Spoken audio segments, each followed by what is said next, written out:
News with करुणा जी। नमस्कार दोस्तों, मैं हूं करुणा गोस्वामी। इस वक्त आप लोग हैं मेरे साथ सिविल लाइंस में और यहाँ पर हमारे पीछे जो है करीबन 22,000 के आसपास आंगनवाड़ी वर्कर बैठी हैं। पिछले 17 दिन से इन लोगों का यहाँ पर हड़ताल चल रहा है। कारण क्या है? इनकी सैलरियाँ जो है वो बहुत कम है। सैलरियाँ इतनी कम है कि जो रोज़मर्रा के जो खर्चे हैं इनके वो भी नहीं निपट पाते। तो हम लोग कोशिश करेंगे इनसे बात करने की।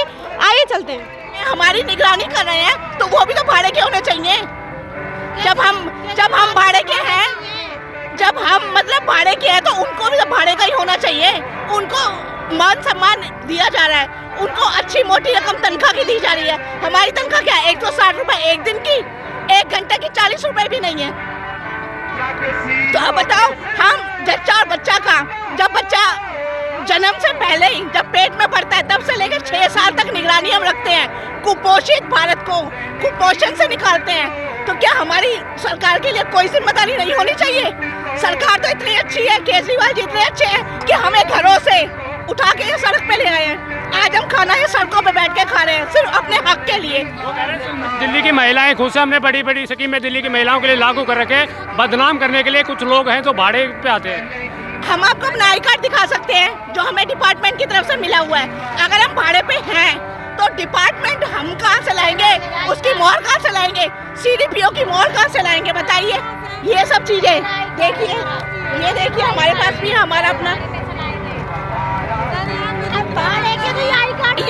ये भाड़े के लोगों के आई कार्ड है जिनको 100-200 रुपए खरीदा गया है। भाड़े वाले हैं, भाड़े के तो हम भाड़े वाले हैं। हमने कह रहे सरकार कह रही है ना। नहीं, सरकार कह रही तो हम उनको बताना चाहते हैं ना। तो ये आई कार्ड हमारे गले में क्यों पहनवाया गया? बैच बकायदा हमें क्यों दिया गया? भाड़े के लोगों को बैच। आपने सरकार ने आपसे बात करने की कोशिश की या नहीं की है? सरकार ने 11 तारीख को एक वार्ता का इनवाइट भेजा है, लेकिन हम उस इनवाइट को नहीं मान रहे हैं क्योंकि हमारे अलावा सरकार ने एक दलाल यूनियन, C2 की दलाल यूनियन को भी उस वार्ता में आमंत्रित किया। जबकि सच्चाई है कि दिल्ली में जो 22,000 आंगनवाड़ी कर्मी हैं उनकी एक ही यूनियन है, Delhi state anganwadi workers and helpers union. जानबूझ के ऐसे लोगों को नेगोशिएशन के टेबल पे बिठाने की सरकार कोशिश कर रही है ताकि वार्ता कोई सफल ही नहीं हो पाए और एक ऐसा समझौता हो जो कि नकली हो। हम लोगों ने एकदम क्लियर कर दिया है कि जो यूनियन यानी कि Delhi state anganwadi workers and helpers union anganwadi कर्मियों की हड़ताल 31 जनवरी से चला रही है। हम भी चाहते हैं कि इस हड़ताल का, इन तमाम मांगों का समाधान हो, लेकिन आपको सिर्फ उस यूनियन को इनवाइट भेजना चाहिए जिन यूनियनों का आंगनवाड़ी के कर्मियों के स्ट्रगल से दूर दूर तक कोई लेना देना नहीं है, उल्टा वो स्ट्राइक तोड़ रहे हैं। आप उनको बुलाओगे तो आप जानबूझ के चाहते हो कि वार्ताएं फेल हो। तो अगर आप सच में चाहते हो कि कोई समाधान निकले तो आपके पास वक्त है, आप भेजिए यहाँ पर हमें न्योता, हम बिल्कुल बात करने को तैयार हैं। लेकिन आप ऐसा नहीं करोगे तो ये हड़ताल ख़त्म नहीं होगी, और ज़्यादा तेज़ होगी, और ज़्यादा व्यापक होगी। और हम लोग अरविंद केजरीवाल और आम आदमी पार्टी का भी भंडाफोड़ अलग अलग जगहों पे करेंगे। अच्छा, एक तरफ ये सवाल पैदा होता है कि महिलाओं को जो है ये बड़ा सम्मान देते हैं, दूसरी तरफ जो है महिलाएं जो आगे रोड पे बैठती हैं। तो आपको क्या लगता है कि सरकार अभी तक जो है वो अंधी बहरी क्यों बैठी है? नहीं, देखिए, ये तो इन चुनावबाज दलों की असली राजनीति को सामने लाता है। एक तरफ केंद्र में बैठा हुआ मोदी है और उसकी फांसीवादी पार्टी भाजपा है जो बेटी बचाओ बेटी पढ़ाओ की आड़ में कठुआ से लेकर उन्नाव और हाथरस तक करती है। दूसरा यहाँ बैठा ये फर्जीवाल है जो यहाँ पर महिला सशक्तिकरण के तमाम दावे करता है। इन्हीं की पार्टी की Swati Maliwal, Delhi commission of women की हेड है, वो अंधी बहरी गूंगी हो चुकी है कि उनको नजर नहीं आ रहा है कि यहाँ पे हजारों औरतें बैठी हैं। अभी आपसे यही सवाल पूछने वाली। बिल्कुल, एक भी स्टेटमेंट DCW ने क्यों नहीं जारी किया? DCW जारी करे कि मैं अपनी पार्टी को बोलती हूँ, उन्हें कहना चाहिए कि मैं अपनी पार्टी को बोलती हूँ कि इनके मामले का जल्दी से जल्दी समाधान करें। इनकी दूसरी नेता है आतिशी मारलेना, महिला नेता है। ये इनकी पॉलिटिक्स की असलियत है कि इनके लिए तमाम ये जो जुमले होते हैं, चाहे वो बेटी बचाओ बेटी पढ़ाओ का हो, महिला सशक्तिकरण का हो, या ये बात कहें कि हम तो महिलाओं की सुरक्षा के लिए CCTV कैमरा लगा देंगे, तो हमें अपने ऊपर निगरानी रखने वाले कैमरास की ज़रूरत नहीं है। हमें इस चीज़ की ज़रूरत है कि सरकार सड़कों पर बैठी हुई हज़ारों औरतों के जायज़ मांगों की सुनवाई करे, वरना इस बार जो निगम चुनाव होने वाले हैं उसमें हमारी बहनों ने एकदम तय किया है कि आम आदमी पार्टी का तो हम बहिष्कार करेंगे ही करेंगे, लेकिन इसके अलावा जो तमाम इस तरीके के चुनावबाज दल हैं, चाहे वो बीजेपी हो, कांग्रेस हो, हम उनसे भी पूछ रहे हैं कि उनका स्टैंड क्या है। कांग्रेस यहाँ पर नौटंकी करने आ रही है सपोर्ट का। आप पहले ये बताओ, राजस्थान में जहाँ आपकी सरकार है, आपने वहाँ क्या किया है? आपने वहाँ के आंगनवाड़ी कर्मियों की कोई भी मांग मानी है? बीजेपी यहाँ पे नौटंकी करने के लिए बहुत ज़्यादा उछल कूद मचा रही है। तुम लोगों की केंद्र में सरकार है, इस वक्त संसद में तुम लोग बैठे हुए थे, बहसबाजी के वो अड्डे हैं, एक बार भी तुमने ये बात क्यों नहीं की कि आंगनवाड़ी कर्मियों का जो काम है वो पक्का हो जाना चाहिए, इनको कर्मचारियों का दर्जा मिलना चाहिए। तो ये घड़ियाली आंसू बहाना बंद कर दो। अब आंगनवाड़ी कर्मी, Delhi state anganwadi workers and helpers union, हमारी यूनियन के नेतृत्व में इन झांसों में आने वाली नहीं है, बल्कि तुम्हारा खेल अब खत्म होने वाला है। यही हम इनको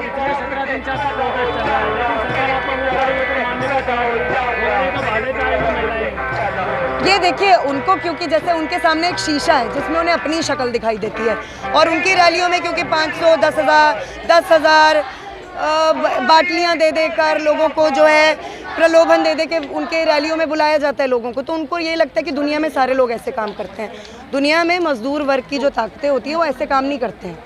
मजदूर वर्ग की राजनीति करने वाले जो लोग होते हैं, उनके प्रदर्शन, उनकी रैलियां, जो लाल झंडे हमारे इसमें दिखते हैं, वो स्पष्ट तौर पे दिखला देते हैं कि उनकी राजनीति जो है उसमें पैसे के दम पर वो अपनी भीड़ जुटाते हैं। यहाँ पर हम लोग उनकी जो मांगे हैं, जो उनकी एकता है, उसके दम पर यहाँ पे औरतें आती हैं। आपने अभी बताया कि बीजेपी भी सपोर्ट के लिए आना चाह रही है, कांग्रेस भी आ रही है, आज भी एक कांग्रेस का बड़ा चेहरा अमृता धवन देखने को मिला है, क्या बात है? यहाँ से उनको खदेड़ दिया गया। हमारे मंच पर यहाँ पर कोई भी चुनावबाज मदारी, कोई भी पूंजीवादी चुनावबाज दल आमंत्रित नहीं है, चाहे वो बीजेपी हो, कांग्रेस हो, आम आदमी पार्टी हो, नकली लाल झंडे वाली सीपीआई, सीपीएम, लिबरेशन हो। हमारे इस मंच पर, Delhi state anganwadi workers and helpers union के मंच पर कोई भी चुनावबाज दल्ला आमंत्रित नहीं है। यहाँ ना आए, आपकी बेइज्जती होगी, और कहीं ऐसा ना हो कि औरतें आपका उचित इलाज कर दें। मैडम, आपका डेलीगेशन गोवा गया था, पंजाब गया था, वहाँ पर जाकर क्या फर्क पड़ा है सरकार के? जी, हमारी टीमों को बहुत अच्छा रिस्पांस मिला है। आज हमारे एक टीम गोवा और एक टीम पंजाब से वापस आई है, और 2 टीमें हमारी पंजाब फिर गई हैं, और हमें बहुत ज़बरदस्त रिस्पांस मिला है पंजाब से, गोवा से, तमाम वहाँ के लोगों को, जिनके बीच में दिल्ली मॉडल को लेकर अरविंद केजरीवाल बहुत ज़्यादा वो हल्ला मचा रहे थे, उसको हमने भरपूर तरीके से उसका एक्सपोजर किया है। तो वो भी हमें बहुत मतलब एक अच्छा वहाँ से रिस्पांस मिला। दिल्ली में आंगनवाड़ी वर्कर हड़ताल पर बैठे हैं, हरियाणा के अंदर भी है, लेकिन कुछ वीडियोस ऐसे आ रहे हैं कि सेंट्रल गवर्नमेंट ने उनकी कुछ मांगे मान ली है, क्या कहना चाहते हैं? नहीं, ऐसा कुछ नहीं है। हरियाणा में तो बल्कि आंदोलन बिखराव का शिकार है, क्योंकि कोई एक यूनियन नहीं है वहाँ पर, 4-4 यूनियनें हैं, कभी कोई यूनियन आंदोलन करती है, कभी कोई दूसरी यूनियन आंदोलन कर देती है। दिल्ली में कहाँ है? कहीं और आंदोलन हो रहा है? एक ही यूनियन है, Delhi state anganwadi workers and helpers union. अभी किसी और यूनियन को बुलावा भेज रहे। हाँ, तो जो नाम की यूनियन है, ऐसे तो रजिस्ट्रेशन तो कोई भी करवा के रख सकता है ना।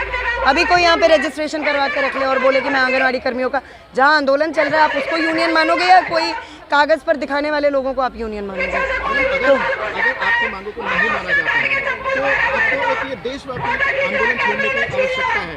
बिल्कुल, हम करेंगे आगे। हमारा दूसरा चरण यही है कि अब मोदी सरकार का घेराव भी करेंगे, और हम हिंदुस्तान की तमाम आंगनवाड़ी कार्यकर्ताओं, सहायिकाओं के बीच जाएंगे। हमें कई जगह से इनविटेशन आ रहे हैं, मध्य प्रदेश, उत्तर प्रदेश, हरियाणा, पंजाब, बंगाल, केरला, यहाँ से आ रहे हैं कि आप जो वहाँ काम कर रहे हो, हम भी चाहते हैं कि यहाँ पर हम लोग इकट्ठे हों, हम लोग यहाँ संगठित हों। तो हमारी यूनियन ने उन सभी बहनों को आश्वासन दिया कि बिल्कुल हम आपकी मदद के लिए वहाँ पर भी आएंगे। आंगनवाड़ी एडमिनिस्ट्रेशन जो है, उससे कोई आपके पास मैसेज कुछ आया है? हाँ, धमकी भरे मैसेज आ रहे हैं हमारी बहनों को, मास टर्मिनेशन के मैसेज आ रहे हैं, हमारी बहनों को नौकरी से निकालने की धमकियाँ दी जा रही है कि तुम्हारी सैलरी नहीं बनेगी, तुम्हारे आंगनवाड़ी का रेंट नहीं भरा जाएगा। तो इस तरीके की धमकियाँ दे रहे हैं, जो तमाम अखबार भी इसको एक्सपोज कर रहे हैं। ये सरकार और ये डिपार्टमेंट जो इस पूरी हड़ताल से बौखलाया हुआ है, अब इस तरीके की घटिया हरकतों पर उतर आया है। लेकिन आप देख सकते हैं कि हमारी बहनों का जो हौसला है वो अभी भी बुलंद है। जानना चाहूँगा, अगर सरकार आपकी बातें अभी नहीं मान रही तो आंदोलन का आगे का रुख क्या रहेगा? हमने अभी 4 दिन पहले नाक में दम करो अभियान शुरू किया है, जिसमें हम अरविंद केजरीवाल और आम आदमी पार्टी की जो झूठ फरेब और जो इनके पाखंड है उसको उजागर कर रहे हैं। इनके हम विधायकों, नेताओं, मंत्रियों, पार्षदों का घेराव जगह जगह कर रहे हैं। आज भी हमारी कई टीमें गई हैं और हम इनसे वो सवाल जवाब कर रहे हैं जो इनके लिए काफ़ी दिक्कत पैदा करने वाले हैं और इनको उल्टे पैर भागना पड़ रहा है। और हमारी बहनें इनका स्वागत उसी तरह कर रही है जिस स्वागत के ये डिज़र्व करते हैं। तो हमारा आंदोलन तो देखिए और तेज़ हो रहा है और व्यापक हो रहा है। हमें कोई जल्दी नहीं है, लेकिन अगर सरकार को ये लगता है कि वो किसी दलाल यूनियन के साथ बैठ के हमारे संघर्ष का, हमारी हड़ताल का समझौता करेगी, तो मैं सरकार को चेतावनी देना चाहती हूँ कि ऐसा कुछ वो कर नहीं पाएंगे। मैम, आप इस आंदोलन को लीड कर रही है, सरकार आरोप लगाती है कि भाड़े पे आप इसमें कैसे, कितनी प्रॉपर्टी है कि आप इतने भाड़े पे पैसे दे के इतनी भीड़ इकट्ठा कर लेते हैं? ये तो आप उनसे पूछे। मैं ये इतना वाहियात सवाल है कि मैं इसका जवाब देना अपनी शान के खिलाफ समझती हूँ। मैं क्रांतिकारी हूँ और मैं अपनी क्रांतिकारी शान के खिलाफ ऐसे सवाल का जवाब देना गैर ज़रूरी समझती हूँ, इसलिए मैं यही कह सकती हूँ। किसी का फोन लिया गया आपके लोगों के द्वारा? ये देखिए, इस टाइम बीजेपी के दल्ले, कांग्रेस के दल्ले, तमाम चुनावबाज पार्टियों के दल्ले हमारे प्रदर्शन में घुसने की कोशिश कर रहे हैं। यहाँ पर सेल्फीज ले रहे हैं, फिर ऐसे दिखा रहे हैं कि जैसे आंदोलन तो पता नहीं उन्हीं के रहमो करम पे चल रहा है।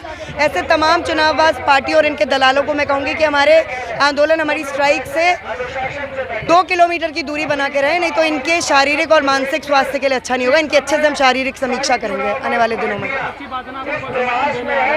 हमें समर्थन नहीं चाहिए, वो पहले अपना घर संभाले। कांग्रेस पहले राजस्थान संभाले और पहले भाजपा जो है वो केंद्र सरकार को संभाल ले। इनके समर्थन के बगैर भी Delhi state anganwadi workers and helpers union ने 2015 और 2017 में अपनी स्ट्राइक जीती थी, अपने दम पर अभी भी जीतेंगे। हम इनके रहमो करम पे नहीं पलते, ये हमारे टुकड़ों पर पलते।